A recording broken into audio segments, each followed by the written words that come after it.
All right, so today we're here at the Salmon Ruins. We're going to look at the ancestral Pueblo going into the Chaco peoples, and we're going to go check out the site. Really intricate piece here. I don't know.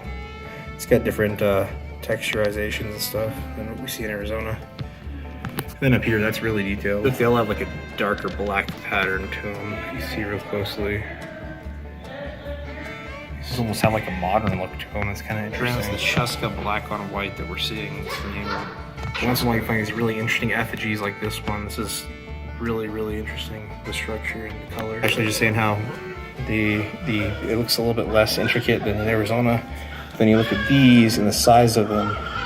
Absolutely beautiful turquoise. Apparently there's these beautiful structures out by Bloomfield. We'll have to take a look at that, called defensive side set. Then it's so this pottery was from the Amazon, about 1300. And then if you look at them, these are very similar to some of the stuff I've seen in Arizona, like pretty close, but the designs are all right. So we're looking at like a modern day mock-up of like a kiva. You have some Pueblo houses over here, and then of course to the left you have some sort of garden to be able to garden your food and stuff that you need. I wonder if you can see inside of those. Also, we got peacocks. We got the Salmon Homestead and the ruins. Pretty sure this is the Salmon Homestead, and they were here during the homestead era of the late 1800s. And it looks like the homestead's still in fairly decent condition, being as it's made out of kind of mud and wood. Over here next to it, looks like we have some sort of other. Of course, we have late 1800s tools, maybe early 1900s. And if we come over here, this looks like it's completely a lot older. This looks like an actual structure from the Pueblo, or more than likely the Pueblo. This is county property not disturbed under privacy of law. Look, I found an apricot tree. All right, so this is gonna be like a root cellar. So if you wanted something to stay cool, of course, it's gonna be lower temperature underground. Now I'm not gonna go in there because I'm not trying to get bit. There's a wasp, so definitely not going there. But a root cellar, like I said, built underground, keep the temperature low. That's the idea. Makes sense. And again, we got the homestead over there. All right, so see, we have a bunkhouse over here, and like I said, in the times of this age, like I said, this is probably what the fences would look like, honestly. You have a little trough in there, and then the bunkhouse, of course, you'd have room for people to stay, people coming to work in the town. This is also probably late 1800s. It's awfully funny how close this is built to, another wasp, how closely it's built to some of the other locations, such as, peacock feather. Peacocks are in this area. But how close it is built to some of the actual really old history. So let's go see that. There's the funny. I was talking about the apricot trees. This is Salmon's orchard. It actually has water running through it as we speak. Salmon's orchard is still, in fact, an orchard. That is cool. That is, that's really, really cool. I like that. It's really awesome. What's this? Memory of the people who called Salmon Pueblo home. So people, kind of memorial them. And then if you look back there, you can see kind of some building materials. Let's go look at the actual ruin. I think like I said, you got the bunkhouse up there, and then they get the homestead. Let's go push on. All right, we're at the Pueblo. Can't wait. Some of the stuff that we've seen before, like Wupatki, these entranceways, you can see that the room is kind of debris filled, and then it's also collapsing in from a higher level, which also looks like it probably has been rebuilt here. You can see the rocks are loosely put in there. The mortar down here is beautiful, absolutely beautiful. And then the mortar up here, you can tell it's like just kind of thrown together and stacked up. So look at a picture of that actually. Look at that. Look at how closely knitted together that is. It's amazing. It's beautiful. The really interesting fact I just noticed, if you look here, we got blue, and then over here it's like orangish, then you have orange down here again, and then it just repeats the different colors. So I guess different rocks for whatever you need, but it's pretty crazy stuff. Look at how long this wall is. It goes on for quite a bit of distance over here, so this is no joke. And then up here it gets even really taller, so that's at least the height of the This is kind of what I meant about how it was kind of super stacked. And then you can see this is the same stone, and it's toppled over from weathering and such. So, but again, it looks like it's been kind of thrown up, but not in the way that you come down here and you see that masonry, and then you compare it to that's not even masonry. It may just be a straight collapse, but we can't tell for sure over here. But look at that masonry. It's absolutely beautiful. It's like it's better than some of the stuff you see today, and the mortar is absolutely strong compared to even from the homestead that we saw over there, the mortar here is still holding up. Here's a window.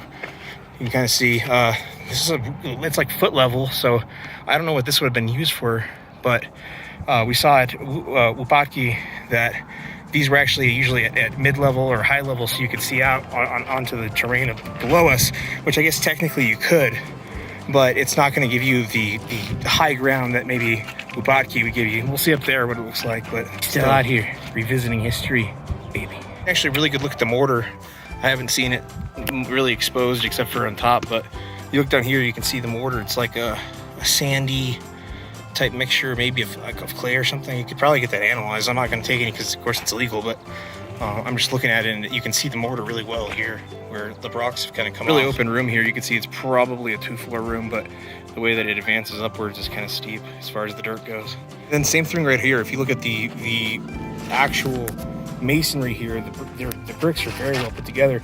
The only cracks are where the actual rocks don't meet, but even then they look very, very, very solid, especially being as old as they're, going back to probably 1100. So we're talking about very, very old structures here, maintaining the weather, maintaining their structure. You can see here, there's another, maybe a doorway, I believe, because the doorways here were much, much smaller. Just at Wupatki, the doorway I couldn't really fit through, so it's probably very similar height and size. And over here we have, let's see if we can get a look in there, maybe a little stowaway or something. That's definitely not a door, maybe. I don't think so, it's too small. And you also have it on the left side. This is a kiva, actually.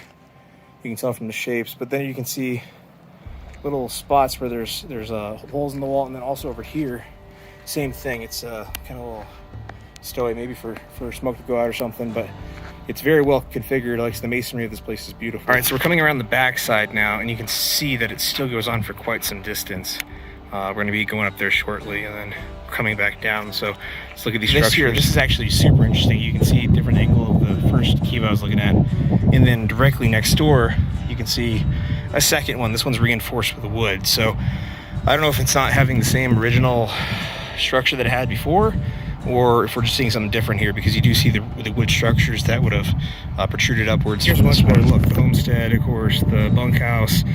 We come down this way, is where it was, the path.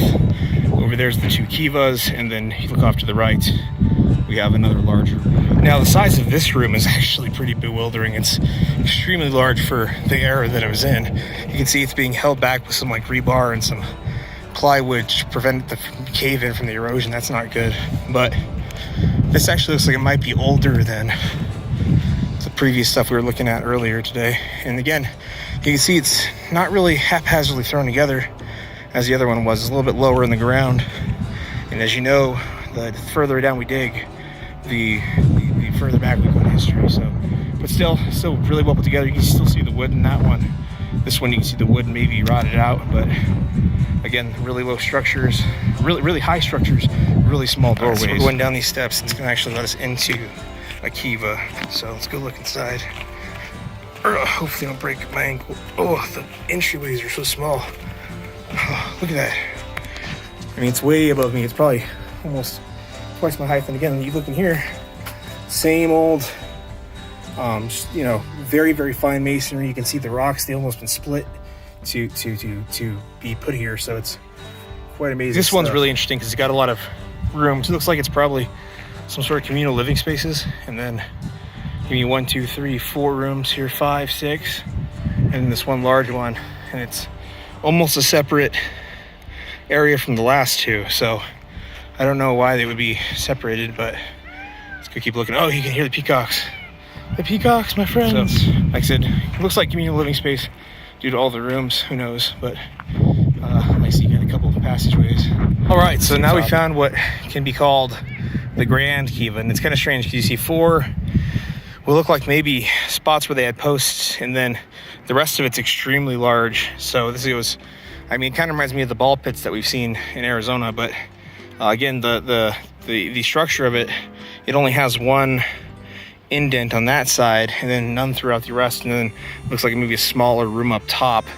But again, like I said, this would probably be for ceremonial use, maybe getting together in big occasions, but a very, very large structure nonetheless. And I'd be interested to know why these 4 are right here exactly where they're at. I mean, of course they look like maybe support beams, but of course we didn't have support beams back then made of rock and stone. So I'm looking well, forward that's to some that. appetizing stuff right there.